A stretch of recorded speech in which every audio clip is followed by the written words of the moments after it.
Magandang araw po sa inyong lahat, lalo na sa ating mga pinuno, kawal at kawani ng Hukbong Katihan ng Pilipinas. Ako po si Father Dion ng Post-Catholic Chaplain ng Headquarters and Headquarters Support Group, Philippine Army.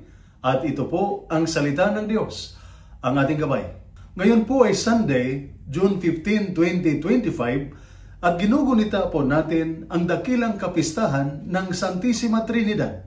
At ngayong kapistahan ng Banal na Santatlo, ipinaalala sa atin na ang Diyos ay hindi nag-iisa. Siya ay isang ugnayan ng pagmamahalan. Ang Diyos ay isang komunidad. Ang Diyos ay isang pamilya ng Ama, Anak at Espiritu Santo. At dahil tayo ay nilikha sa kanyang wangis o larawan, hindi rin tayo nilikhang mabuhay mag-isa. Sa gitna ng gulo, stress, o tahimik na pakikipaglaban sa sariling iniisip, tandaan mo, hindi ka nag-iisa.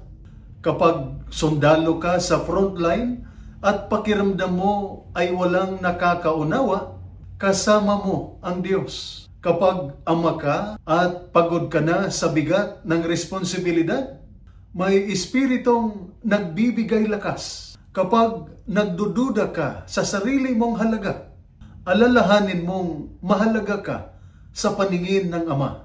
Ang totoong katatagan ay hindi ang magmukhang malakas, kundi ang marunong humugot ng lakas mula sa Diyos at sa mga taong nagmamahal sa iyo.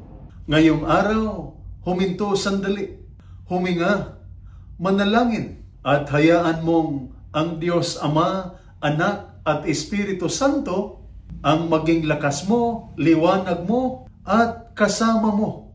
Kahit sa gitna ng katahimikan o kaguluhan, hindi ka nag-iisa. At ito po ang salita ng Diyos, ang ating gabay. Manalangin tayo. O Diyos, Ama, Anak at Espiritu Santo, sa gitna ng aming misyon at pagod, palakasin mo kami.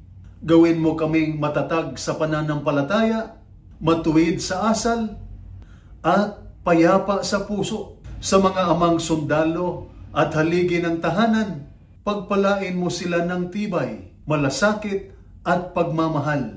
Amen. At sumainyo at sa inyong pamilya ang pagpapala ng makapangyarihang Diyos, Ama, Anak at Espiritu Santo. Amen.